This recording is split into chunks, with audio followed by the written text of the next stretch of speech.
So why don't I start, Gary, by telling how we met? It's Perfect. a Chautauqua story. I was, it was Sunday afternoon. I was selling my class along with all the other special studies students. And my class for week 2 was at the intersection of retirement and purpose. Because that's what I've been doing, wise aging and retirement, for the past decade. And Gary came up to me and he said, I'm not so interested in taking your class, but I want you to see this book I published, How to Die and Not, How to Retire One of those. and Not Die. Either or. Okay. So we chatted. It was fascinating. And we decided to meet for coffee. We met for coffee, and he brought me a book. But I'd already bought his book. And so he said, why don't you use the class as a door prize or the ending prize of teaching your class? So I bet it's the first class that was ever taught where they had a prize at the end. And Gary found that we're connected. We're souls connected, a yin and a yang, I think. And when the person who was supposed to interview him, because this is the style you love, Gary, Yes. his wife got COVID, so he invited me to interview him. Kind of roped her into it.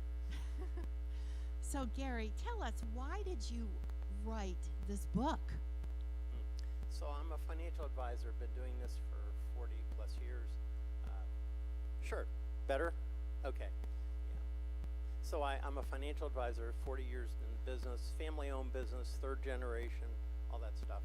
But what I was realizing, everybody who came to see me, and I made a promise when I got into business. It was a foolish promise. I told them when they got to retirement, I'd be there.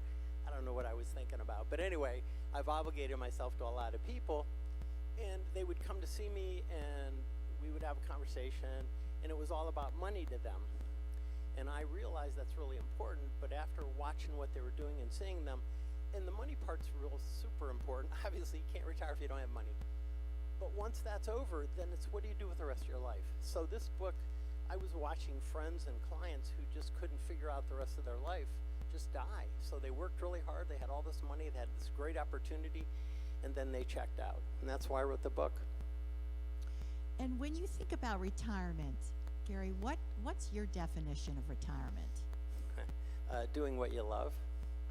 I just think that's the most important thing. If you can figure out what your passion is and doing what you love, you're going to have a great retirement if you do the other things. And you're doing what you love, and you're not retired. Definitely not retired. Having fun and helping people solve problems. I like to connect dots. I think it's kind of good. I like math, and all the things I do are all tied into all those things. So this book really seems like a family affair. You, the introduction, you talk about a story with your dad who founded your financial firm. Yeah. And you wrote it with your son, Max, and your wife, Linda, is just woven throughout the book. And edited it. So she was one of the quiet editors. So how did you write this book? Well, so I'm visually disabled. I have glaucoma, and I can see you, sort of. I can see 2/3, maybe a third of your face, half of your face. So 2 things I would tell you. I can't read your name tag if you have one, and do not loan me your car keys. Do not want to do that. But I really had written 2 other books, and I wanted to write this book, and I had no real way to do it on a computer, so my son's a freelance writer, and I made him an offer he couldn't refuse. I said, you write the book, I'll pay you, and we'll do it together. And so we did a father-son book. And he interviewed me for 23 hours. He lives in Keystone, Colorado, up in the mountains. And it was pandemic time, so we had plenty of time to talk. And we spent 23 hours on the phone doing this book. And then he took the entire 23 hours and basically listened to it, I don't know how many times. I felt bad for him. And then scripted the entire book, sent it to me, and said, what do you think? I said, well, that was a good first try. And then I rewrote it and sent it back to him, and we ended up with this one. So.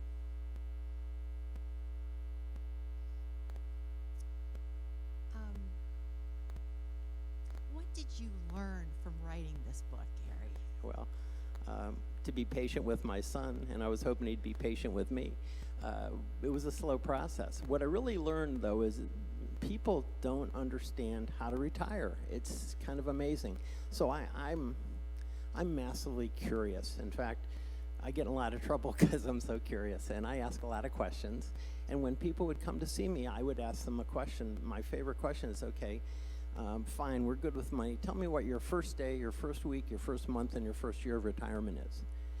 And they look at me like a deer in headlights. I mean, they have no clue. And I said, well, I'm going to go to Italy for a month. I said, great. When you come back 10 pounds heavier, what are you going to do after that? And they basically didn't have an answer. And so the book really was my attempt to help them figure the rest of their life out. So, and that's really what it is. So as a coach, silence is a good thing. As I dig deep to find a question.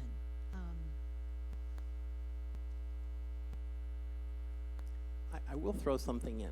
One of the reasons I thought Jane was so good at this is because she's doing, my book is a great guide and tells you how to do it, but I don't have the time to really coach people individually. I've been asked, and I never had a coach. I didn't even know who to talk to. And then I meet Jane just on the sidewalk, and I thought, whoa, I just found my coach. And then this person dropped out who was going to interview me. I said, whoa, I really did find my coach. So Jane is like a perfect fit. So she and I spent an hour and a half talking about how do you coach people into retirement. And it was really kind of nicely woven with our topics.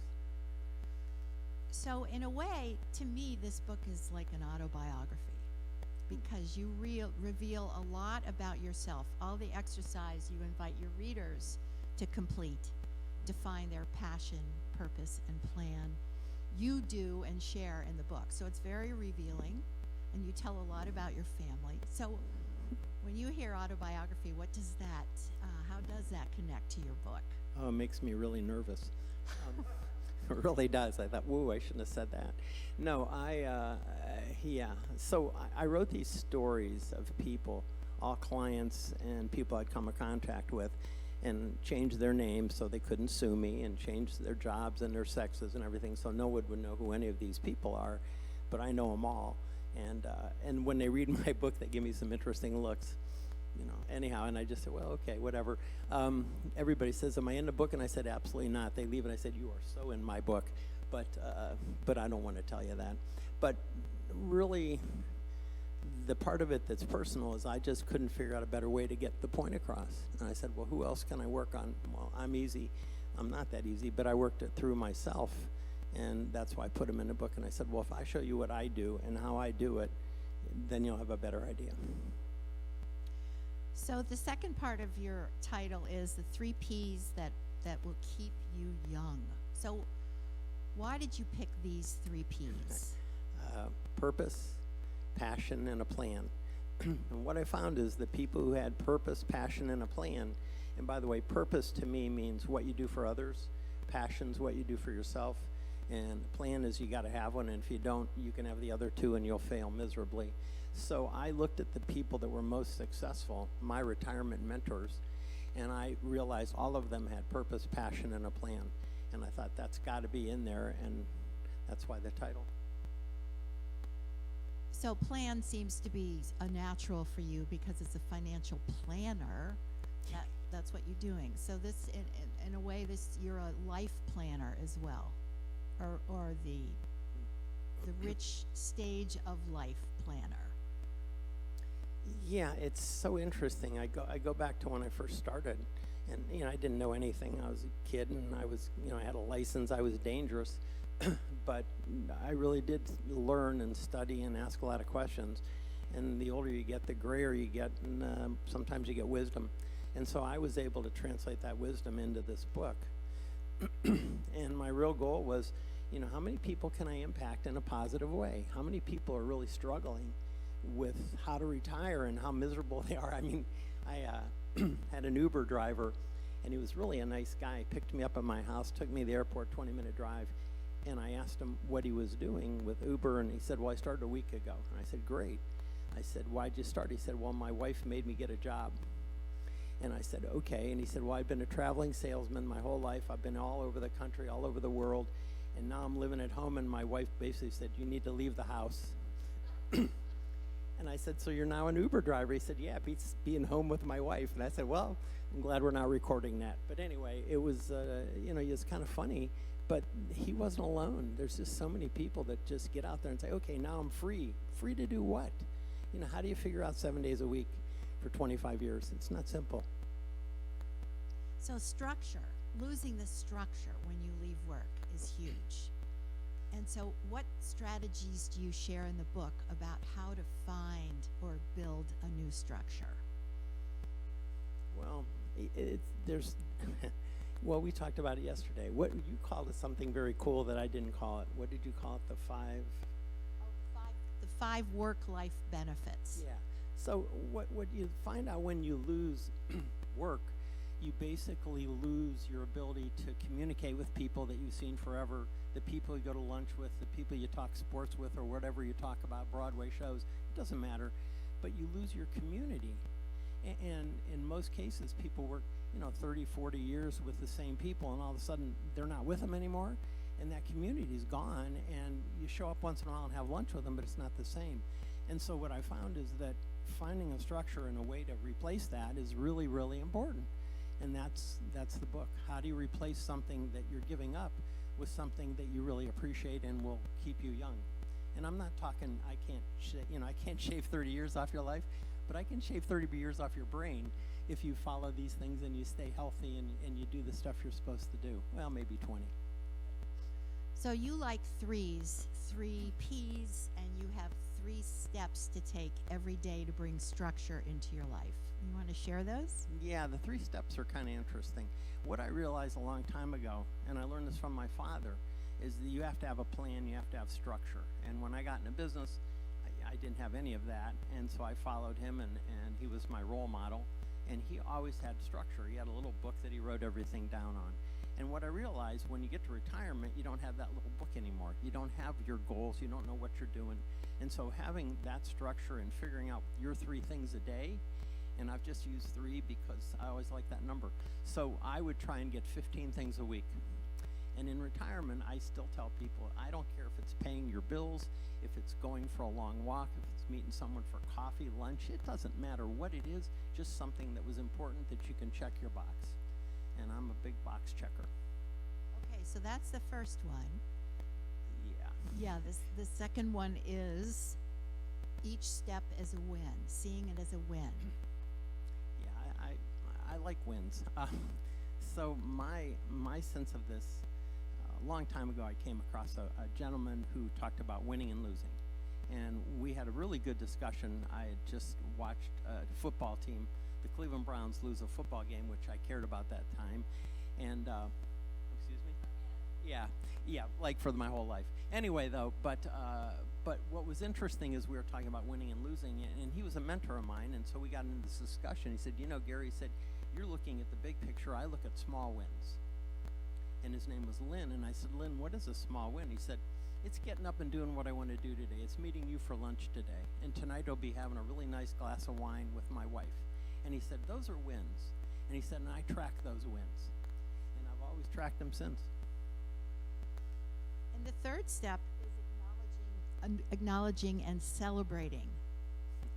Yeah, I do that a lot. Okay, so I'm skinny, but I eat all my meals.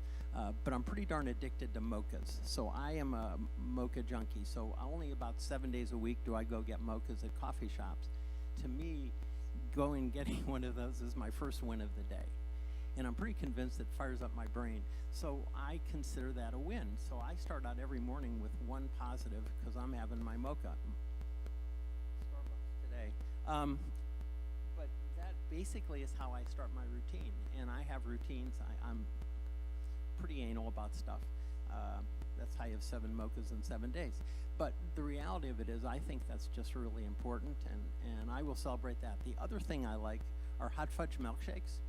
And there's a place in Canton, Ohio, right by the Pro Football Hall of Fame that makes the absolute best one I've ever had in my life. And so I got to know the owner, and she's actually in the book, which she was very excited about. But she wouldn't give me a milkshake. I had to buy the milkshake.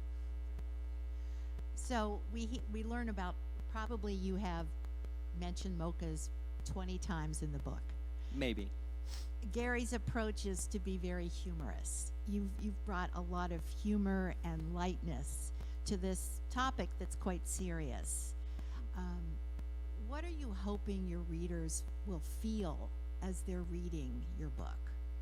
I want them to have fun, and I want them to smile, and then I want them to say, damn, that's a good idea. And that's really what I'm after. And if I can impact someone in a positive way and get them to do something and get off the couch, I feel like I'm successful. I will tell you, I just had it's kind of sad. One of my clients is just retired, a very successful man, and he had plenty of money, nothing. And I asked him what his goals in retirement were. He said, well, I'm going to binge watch TV. And I looked at him and I said, no, really, what do you, he said, no, I'm going to binge watch TV. And I said, what do you mean? He said, well, I've never had the time to watch TV, and I've made a list of all these programs I want to watch. His name's Jack. And I said, Jack, that's a really bad idea. I said, winter, do that in the winter. I said, you don't want to do that. He said, no, this is what I'm going to do. So he binge watched all of NCIS. God knows how many episodes and how many years that's been on, but it's a long time. And he thinks that's retirement. And now he weighs about 20 pounds more than he used to, because he makes these really killer chocolate chip cookies and he eats them.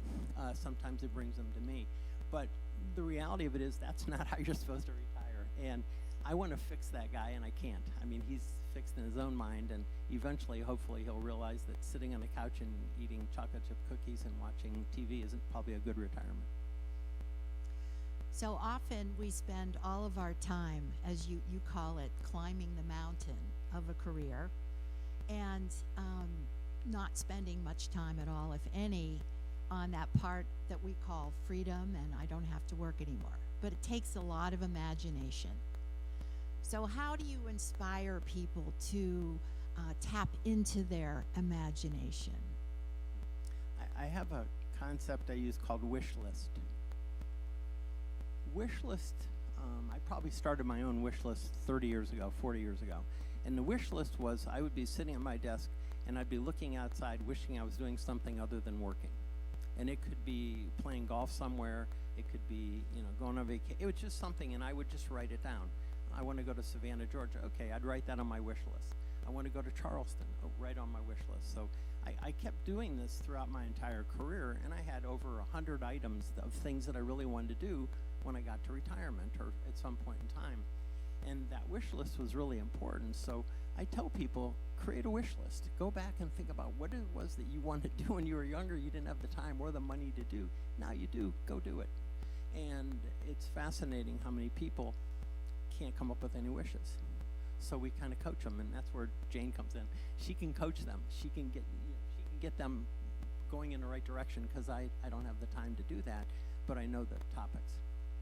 And you have another strategy where you come up with hates, likes, and loves. And how do you use that strategy? Yeah, that was a business strategy. I would talk with owners of companies, and they would complain to me about what's going on. Oh, I hate this, I hate that. I said, okay, do this exercise. Likes, loves, and hates. I said, we're going to start with hates. Well, the exercise was very interesting. Well, I started using with my clients for retirement. I said, okay, tell me what you do at home that you just absolutely hate to do. And one guy said, well, I hate paying bills. I said, okay. Another one said, I hate mowing the grass. I said, great. I told him my solution to that. And he said, what was it? I said, well, tell me, how long does it take to mow your grass? He said, it takes me 3 hours a week, and I hate it. I said, well, I have the first best advice I can give you. He said, what's that? I said, sell your lawnmower. And he said, what else? I said, hire someone and save 3 hours of misery that you're going to complain about, and then we won't have to ever talk about that again. Common sense, you look at stuff you're doing that you don't like to do, and you say, why am I doing that? Someone else could do that for you. And I'm really a big fan of that. And then the likes are good things, and the loves, that's where you find your passion. So that helps us find structure and passion. What about relationships? When we were talking yesterday, you said really the big umbrella for everything is socialization, the critical need to replace that we lose when we leave work. So talk about how important relationships are. No, it makes all the difference in the world. You know, having a place to go with people and people you have something in common with. A great example, there was a female doctor, very nice, lovely lady, and she retired. And I asked her what she was going to do because I knew she spent her whole life working. And she said, Gary, I have my wish list. I said, great. She pulled it out. She said, I'm starting a book club. I started a movie club with some friends. We're all meeting. We go to the cinema now one morning a week. She said, there's a group that we like to play golf with. I'm learning how to play golf. She said, I'm terrible, but so are the others, so we're all bad. And she said, we're having a great time. And I said, this is amazing. And she said, Gary, I've been working on this for years because I knew this time was going to come. And then her husband was sitting there and he said, man, has she become a good cook? And she never cooked. She never had time. Now she's cooking, and that's become a big thing. She told me she's taken 3 or 4 cooking classes, met all these really cool people. I mean, it's just figuring out what you're going to do and finding a social life. And, you know, I have a group of guys I see every day in the coffee shop. They sit around and they have a coffee club. And they meet 5 days a week in their coffee club, and they sit there and talk for about an hour and a half. I don't know what they talk about because I go in and get my mocha and leave, but they're there every day, and I know that's part of their socialization. I think that's really important. Having somewhere to go, something to do, people to talk to, it's all good. So retirement doesn't mean that you're not going to work. And many people can't afford not to work for money. So how does work fit into the retirement planning? I'm a huge fan of semi-retired. I think that's a great way to go. And the reason I am is because most people would be going cold turkey and have no chance to figure it out. So if you semi-retire, you take your time and you still earn some money and you kind of work out the rest of your life. I had a personal secretary assistant of mine. She was with me 35 years. And she walked in one day and said, Gary, I'm going to retire. And I said, Carolyn, that's great. I will allow you to retire part-time. And she, what do you mean you're going to allow me? I said, no, you're going to work part-time. You're going to work part-time for me, and then you can retire the rest of the time. She said, why? I said, because if you want a happy retirement, you're not going to be good at this 24/7 thing right away. And she said, okay. So she worked for me for about 1.5 years, and she came in one day and says, I know why you wanted me to work part-time. She said, this has been great. It's allowed me to really get myself acclimated to not being working all the time. But she said something very interesting. She said, are you sure you don't need me anymore? Because I really like working part-time and the money's good. And I said, well, I really don't because I replaced you, but find something else to do. But anyway, point is, I think if you can have something to do that keeps your mind active and you enjoy it and you love what you're doing and you can help people, I'm all in. That's pretty cool.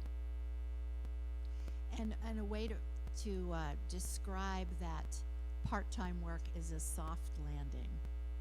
And that seemed to really help the students in my class reframe retirement. It's not just falling off a cliff, but it can be an easing down so you work less or work for yourself. So talk about the importance of volunteering and mentoring as ways to bring purpose and passion into your life. Yeah. So there's a few things I'm really passionate about, and I volunteer in those organizations. I try and help them out when I have time and ability, and I think volunteering is really important. And my clients who are going into retirement, that's one of the questions I ask them. I said, well, where are you going to volunteer? And they said, what do you mean? I said, well, who are you going to help? And they look at me again, no answers, no idea. And I said, well, you really need to think about what organizations are out there that you could really help. I said, you've got a lot of common sense, you got a lot of knowledge. Why not get involved? And so we'd have this discussion. And more often than not, they would come back and say, hey, I found a great organization. I'm doing Meals on Wheels. I'm driving. I used to be a truck driver guy. I said, God, I love it. He said, I meet all these really cool people. They're old. They can't get out, but we sit and talk for a half hour. He's so happy.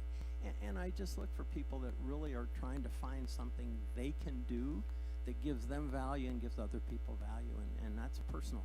Everybody has their own thing. It could be church. It could be Chautauqua. It could be your university. It could be anything. Your grandchildren. I mean, volunteering to take them and watch baseball games could be tough, but no, that's a good thing. So you may see me as a coach, but I see you as a mentor. So tell us about the beauty of mentorship at this stage of life. my experience, what I really realized is I had a few mentors in my life. My father was clearly one, and he was just a brilliant man, and not an easy life. Started out real tough and actually became incredibly successful. I was in the middle of that. It was a really strange transition in life. But what I would look for, especially with retirement mentors, I would look for people that I consider to be very successfully retired. And then I would approach them and say, listen, I've observed you for years. I'd like to buy you lunch. And they said, why? I said, well, I want to talk to you about retirement. He said, what do you mean? I said, you have figured out retirement the way most people haven't. I want to know what your secret is. He said, well, I don't have any secrets. I said, great, then you'll meet me for lunch. And they do. And then I take notes, and I have a bunch of those people that I've been able to tap their brain.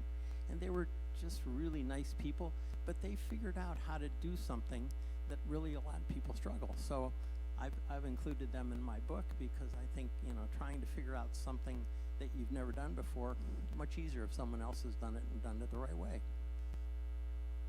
And you could say you're a retirement mentor, and certainly the brain and caring power in this room is full of great things that our young people need to hear from us. So mentorship is a very valuable way to give back, find purpose and passion, and serve. Oh yeah, and it goes back to that curiosity thing I mentioned. Being curious. I'm always curious how things work. I don't understand half of the stuff they tell me, but I'm really curious.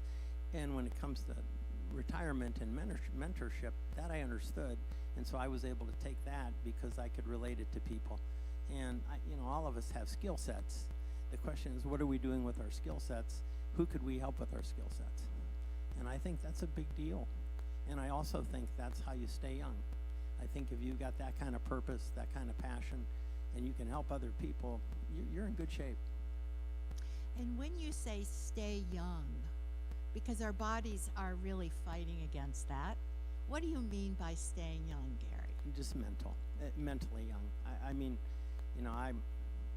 I'm 71 years old, so I'm going to be 72 if everything works right, and then hopefully keep going. So I'm not getting younger, but my brain's still working, and all I want to do is make sure that brain turns on and it goes to where it's supposed to go to. So what I think is, when you do things and you have purpose and passion, your brain's active. It's got to be activated, and I think that's a big deal. My wife does crosswords and all these other things that I don't do, but I do this. So I write books and talk to people and hopefully, help them, which helps me. Here comes a coaching question. And what other part of you is alive and active? Okay, define that, please. What do you mean by that? Well, you said your brain, thinking, we're all up here. What other part of you is activated by writing this book and by talking with us? Oh, the whole creative side. But, I love to walk, and I like pretty things. So this place is great architecture, great flowers. My wife and I come here 3 times a year in the summer and wander the grounds. It's fantastic. But as I'm walking and doing those things pop into my brain. So it's funny how the two of those have always gone together, Jane. I'll be out on a walk or doing something, and I'll have an idea, and it'll just germinate, and I can't let it go. And that's kind of what happens. So I activate other parts of my body, activate my brain. It all works together. Well, and I hear your heart talking too. Oh, yeah, there's a lot of care in what you offer, and what you offer with great humor in the book. Gary's book is just like he's talking to you. You can close your eyes. Well, you can't close your eyes while you read, but you'll imagine that Gary is sitting across from you. And I think, Bob, you wanted us to wrap it up. I have one more question. Okay. You have 3 P's. If you could add one more P to purpose, passion, and plan, what would it be? Play. Absolutely play. I think people who play have fun. I don't care what they're playing, whether it's euchre or bridge or stuff I don't understand, bocce, lawn bowling. I mean, it doesn't matter what it is, just playing is fun. So I look for things that I can play with. Pickleball is amazing. I don't play pickleball because it's hard to play pickleball with a fraction of an eye. Can't see where the ball is. You have to duck a lot. Anyway, so I don't do that one. But, it's one of those things where people are taken by pickleball. My wife, who was completely against it, just read an article the other day and said, oh my God, I'm going to start playing pickleball. And I said, wow, that's cool. So I think, you just find something fun to do and something to play with. And I think play is the fourth P. So that brings us to the idea of leisure time. And many of us think that leisure time is maybe wasting time, but it's actually really critical time that we need to build into our lives. So what do you talk about with your clients about their leisure time? I'm always interested in what they're going to do next. And so I ask, and we have a typical meeting is kind of amazing. They'll come in, they'll say, okay, review my finances, Gary. So my nephew Jeff, who's with me, third generation, we work with everybody, we go through their money.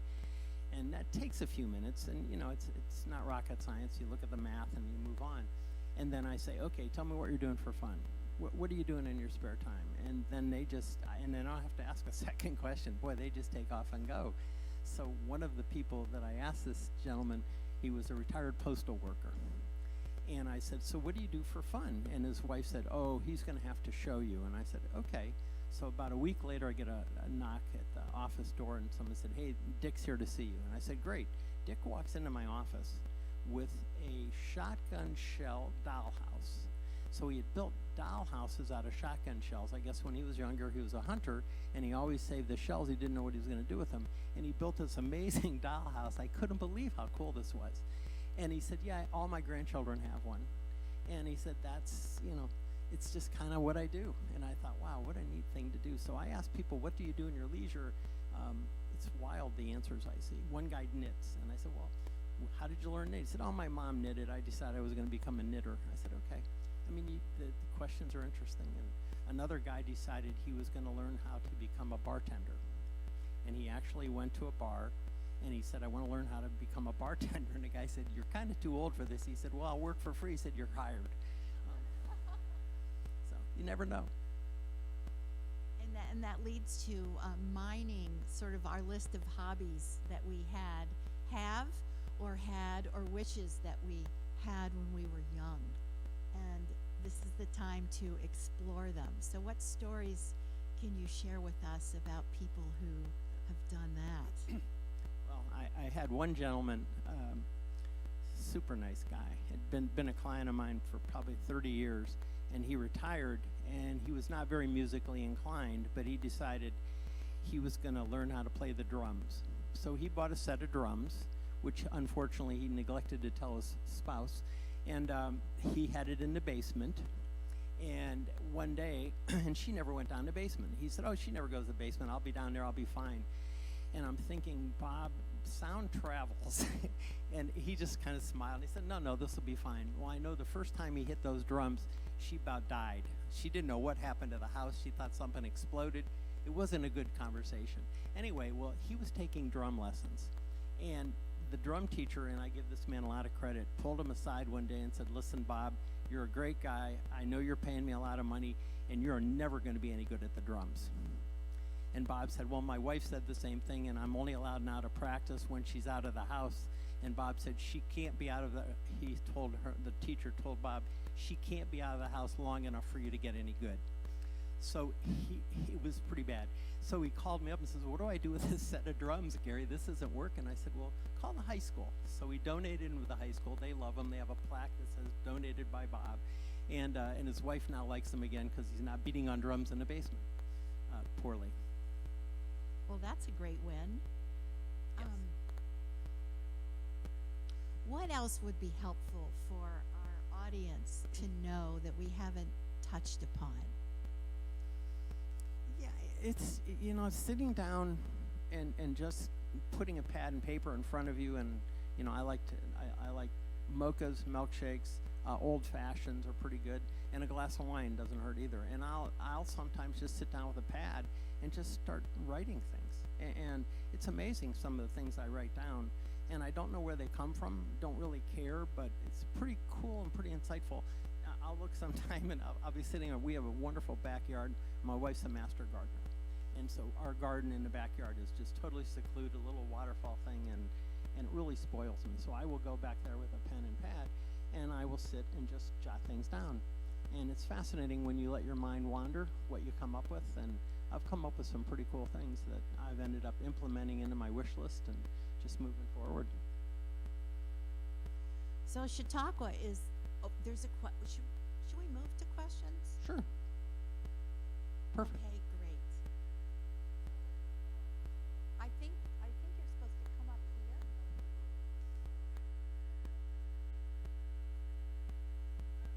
You have to turn it on.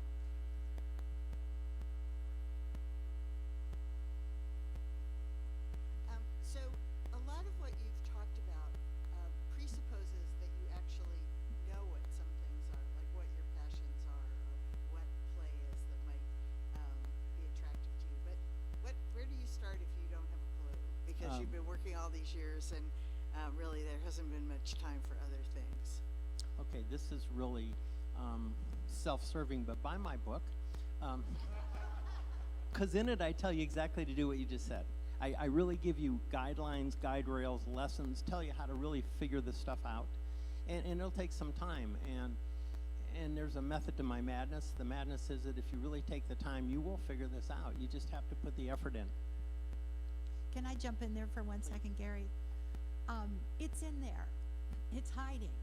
You just need to bring it out. And when you're stressed and worried about what you're going to do and how do I leave work, there's not that spaciousness for you to go back and land on those. So Gary's book will really tap you on the shoulder. It's like he's guiding you through the book, but also just taking time out to relax and let those ideas come, because we all have them within us, and it's just how do we bring them out.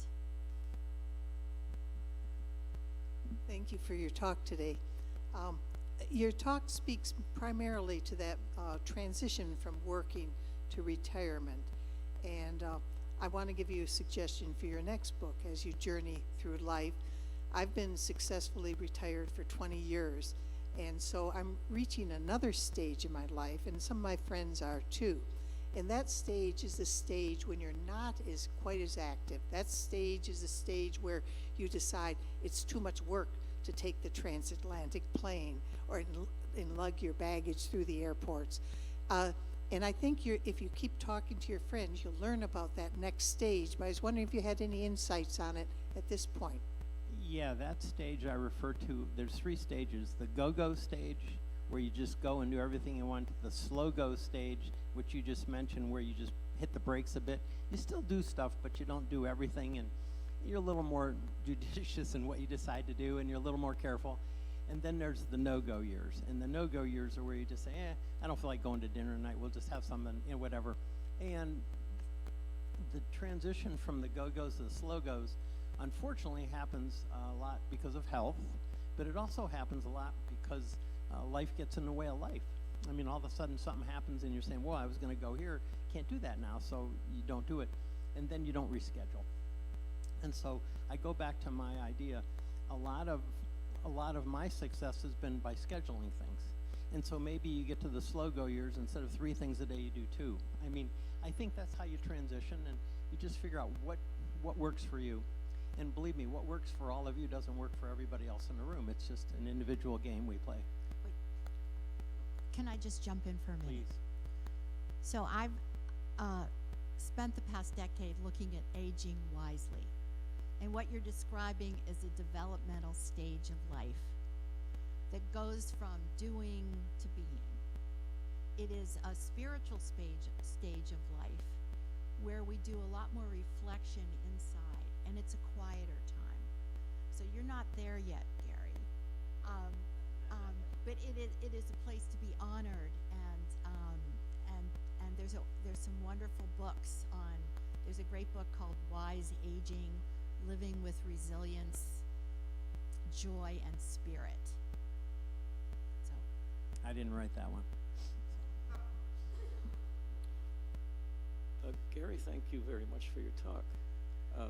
If I retitled your talk to How to Retire, Retread, and Not Die, what comes to mind? I like the retreading thing. Yeah, and basically, we're on the same page. You know, your remodel of my, by the way, that title has gotten lots of positives and some pretty strong negatives. I don't try and read the emails and internet much, but every once in a while I'll read one and say, whoa, they didn't like that. Anyway, so that's life. But my thought on the title, I really wanted to make it so that it would just stop people in their tracks. And then my editor said, you have too many words already. And I said, well, I'm not eliminating anymore. And they said, well, don't add anymore, because I had a bunch of other ones I would like to have put in. Pretty much I was going to cover the entire front page with the title and have nothing else. And they said, that doesn't work. So that's what we got.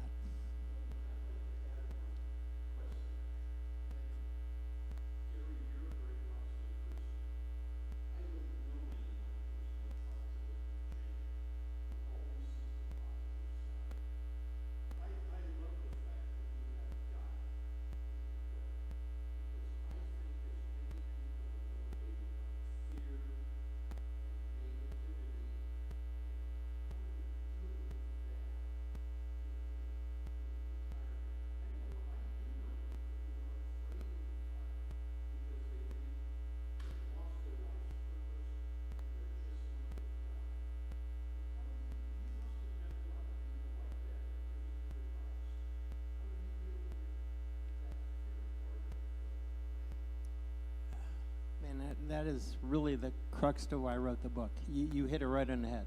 I wrote that book because I got tired of people that I was close to that were checking out, you know, and it just didn't make sense. Financially, they had all the checks in the world, but the one big check, they didn't get that anymore, and I really was, it was sad. And then I lost a really close friend, and again, he was having the same issues. So I really try and sit down with people and say, listen, this is not child's play. This is a full contact sport. You're going to be doing this for the next 25 years. You need to take this seriously. And they would come in, Bob, they'd spend more time on their vacation than they would the next 25 years of their life. And I'm thinking, okay, so you're going to go to Italy for a month. That's great. Tell me what the rest of your life looks like. And no idea. So I think I have some clients of mine who are terrified to retire, doctors in particular, because they don't seem to have the social skills because they're so busy doing what they do as a doctor, and they don't have that network. So they're really frustrated and they're afraid to quit. So I've been trying to help them to kind of see the light that there's another stuff out there besides medicine and how to figure out the rest of their life. And you know, I just want to get them to at least think that there's a positive on the other side.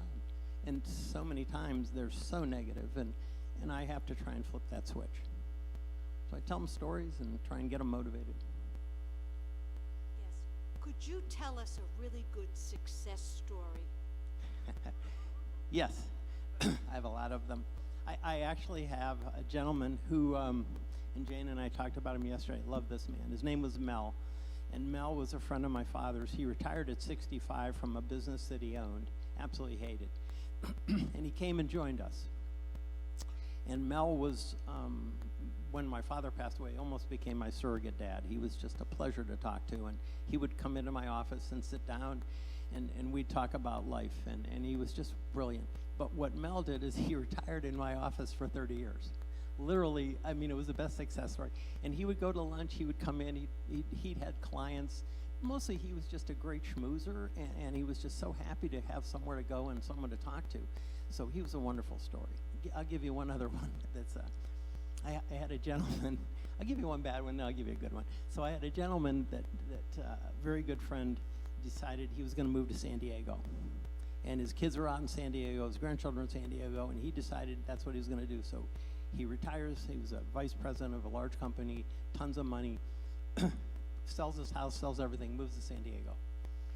Gives me a goodbye hug and said, Gary, I'll see you in a year when I come back to visit my friends. I said, great. About 3 months later, he walks into my office. And I looked at my watch and said, hey, we're not a year. What happened? He said, yeah, I need to talk to you. I said, what happened? He said, well, I hate San Diego. I said, excuse me? I said, they have the best weather in the world. He said, you ever drive in San Diego? Those people are crazy. And he said, you know, at midnight on a Sunday, and I said, what are you doing at midnight? He said, well, it's the only time I could drive because it was so nuts. Anyway, long story short, all of that didn't work. His grandchildren, all of that stuff, it was all great for 2 weeks, but 52 weeks, not such a good idea. So I tell people, very carefully plan where you're going to go. So the reverse of the story is, I have a husband and wife. They work together, and I give them a lot of credit for that. I never figured out how you do that, but I thought that was really cool. They could do that. Well, they come to me and said, hey, we're going to find a place to live in Florida. What do you suggest? And I said, go rent something. Go check different places around the coast. Which coast do you want? They said, well, we don't know. I said, you have friends down there? I said, oh, yeah. I said, go visit them and see where you want to go. Interesting. So instead of going to San Diego and blowing everything, they have a really nice condo down in Bonita Springs, which I got to visit this year. And they checked 6 or 7 different cities out before they landed in Bonita. So there's really some great stuff that happens if you pay attention.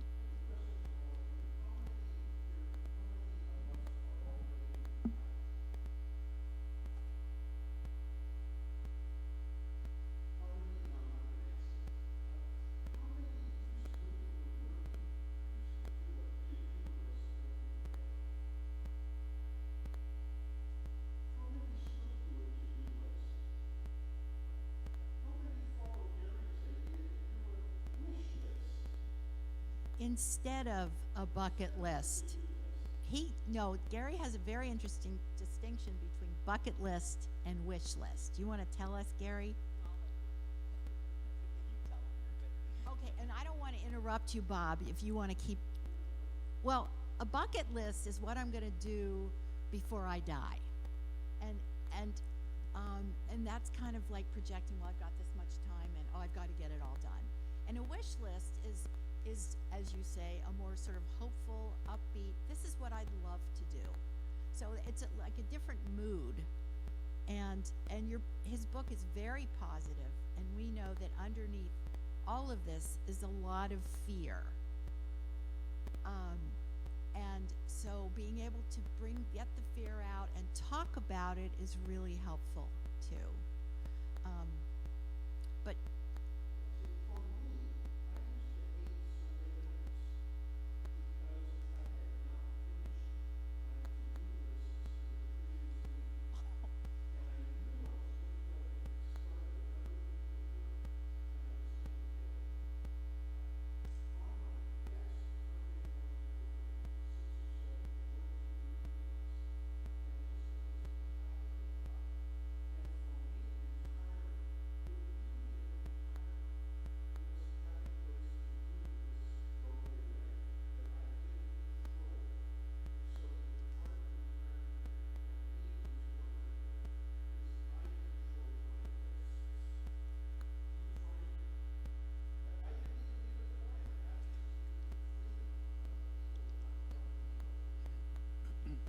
Yeah, you should have been in my book because you hit it right in the head. That's really what this is all about.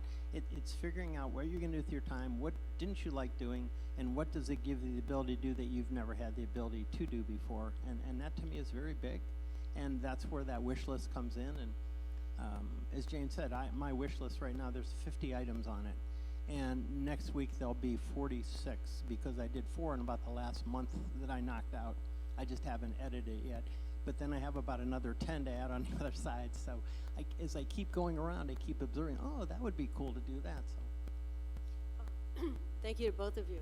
I think my dad was such a great example of how to age gracefully. And he walked every day till he was 89. He did Meals on Wheels. He used to counsel the elderly until we convinced him he is the elderly. But he really loved to just sit and listen. And he was just a great example of how to retire and not die. He did pass right before COVID, but my concern is with my mom. My mom is in good health, 87, and all she does is clean. Clean, clean, clean. And I'll call her, well, I cleaned the bathrooms this morning. I said, Mom, what brings you joy? She said, I've never thought of about that. And it just breaks my heart. And I'll say, well, grab a picnic basket and a book and go out to the park oh, I could never do that. You know, it's just sad to me that she hasn't expanded her thought process to the things she can still do, because she can do just anything. She could drive, she's got the financial safety, not a lot of money, but plenty. And I just wonder how to approach her without sounding critical. Ooh, I run into that a lot. They have every opportunity to do things, but they don't want to do it. And there's something in there, and I've often thought maybe it came from their childhood. Somebody said something to them. I call them limiting beliefs. And I believe that a lot of that stuff gets stuck because of limiting beliefs. Someone planted a seed that said, oh, you shouldn't do that, or you're not permitted to have fun doing that for whatever reason. And it landed and it lasted, although there's no real intelligence to it. It was just an opinion, a statement. I remember when I was a kid, I had a coach that told me I would never be a good baseball player. And by the way, he was right, because I didn't play baseball anymore after that. He really killed. Now, I love to watch the game, but I was never a good baseball player, and that guy just destroyed any ounce of confidence I had, which wasn't much, by the way. So that's one thing. I will tell you a funny story. My grandmother was 95 years old. We're sitting in an Arthur Treacher's having lunch, and my wife and I. And the waitress goes by with a hot fudge sundae. And it was a mountain of brownies and hot fudge and chocolate. And my grandmother goes like this. And I said, Grandma, why don't you order one? She said, I daresn't eat one of those. I said, Grandma, you're 95. Ain't gonna matter. She didn't order it. So you can't drink. You can't make them drink. So. And I invite you to go and have a picnic with your mother and show her what the joy feels like. Yeah. Yeah. I mean, we're really lucky because we are reflective, where our parents just wasn't the way they lived, to look inside and question and wonder. So all that curiosity brings great joy, but it also brings anxiety too. Yeah.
I think that's why God invented marriage counselors. I will tell you, it's probably one of the biggest issues that I come across with my clients is figuring out what you just said, Bob. I mean, they had never been in that position. They were busy doing what they were doing. Their spouse was doing what they were doing. And all of a sudden, now they're spending all this time together, and that doesn't always go great.